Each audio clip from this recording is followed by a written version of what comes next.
Les chaises bleues de la promenade. Si vous êtes venu à Nice, vous vous êtes sans doute assis sur une chaise bleue face à la mer, sur la promenade des Anglais. Mais savez-vous que cette chaise qui a la couleur de la mer et du ciel méditerranéen fait partie du patrimoine niçois? Je vais vous raconter son histoire. Déjà dans les années 30, il y avait à Nice, sur la promenade des Anglais, des concessionnaires de chaises et de fauteuils. Ces concessionnaires géraient le mobilier urbain de la ville. Le client achetait son ticket à une chaisière afin de pouvoir bénéficier de quelques minutes de repos au soleil face à la mer. Autrement dit, le client achetait le droit de s'asseoir. Il y avait aussi des contrôleurs qui passaient régulièrement pour vérifier que les gens avaient bien payé leur ticket pour s'asseoir. Au début, les chaises de Nice étaient bleues pour le bord de mer et blanches pour les jardins.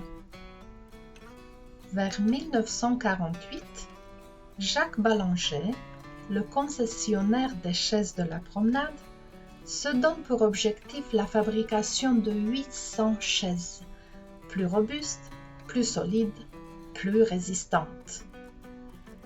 La confection de cette nouvelle série de chaises est confiée à Charles Tordeau, qui était connu pour son esprit ingénieux et pour son savoir-faire.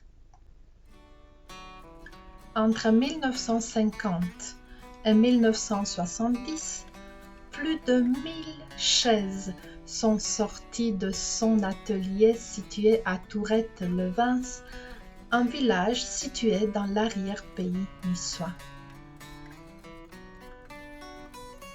Avez-vous remarqué?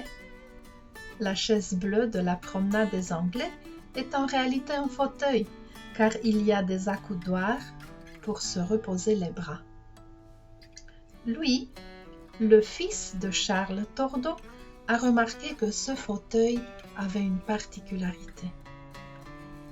Les dimensions de ce fauteuil respectent les principes du nombre d'or, si cher à Pythagore. Cela signifie que son père, Charles, qui est un autodidacte, avait eu l'intuition de la perfection. Cela explique la parfaite élégance de la chaise bleue.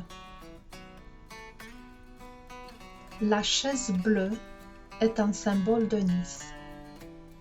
Elle a inspiré un grand nombre d'artistes. En elle-même, elle est une œuvre d'art industriel d'une incroyable élégance, simplicité et robustesse. Symbole de Nice et de sa promenade des Anglais, les chaises bleues font aussi l'objet de supports de communication. Pour le Poisson d'avril en 2018, les chaises bleues de Nice ont été remplacées par des chaises jaunes. Pas mal de Niçois ont été effrayés à l'idée de voir disparaître les chaises bleues. En 2020, le départ du Tour de France a été donné sur la promenade des Anglais. Pour l'occasion, certaines chaises de la prom ont voulu absolument célébrer cet événement sportif, alors elles ont changé de couleur. Si vous venez à Nice, ne manquez pas l'occasion de vous asseoir sur une chaise bleue pour contempler la mer.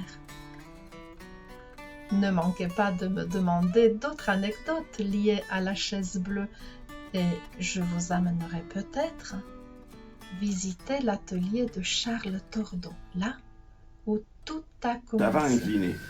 Mon père ne les faisait pas incliner, il faisait la latte avant droite, pour des questions d'économie et des questions de technologie qu'il n'y avait pas à l'époque, etc. Maintenant, c'est fait un découpe laser, donc pas de problème. Et pourquoi je l'ai fait incliner? Parce que je suis plus petit. Plus petit, et donc là, ça me tapait sur les genoux. Là. Alors, j'ai téléphoné à mon père, et au paradis, là-haut. Hein.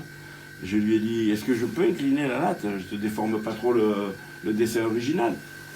Alors, il me dit, non, attends, merde, je suis au paradis, là, il faut que j'aille voir Saint-Pierre. Hein, c'est le patron, là-haut. Bon, il est allé voir Saint-Pierre, et Saint-Pierre, il a dit, mon fils, il veut changer la forme de la latte de devant. Est-ce qu'il peut le faire? Oh, il a dit, écoute, si c'est le même prix, c'est d'accord. Alors, j'ai fait la première latte inclinée, parce que c'est pour le même prix, et Saint-Pierre était d'accord.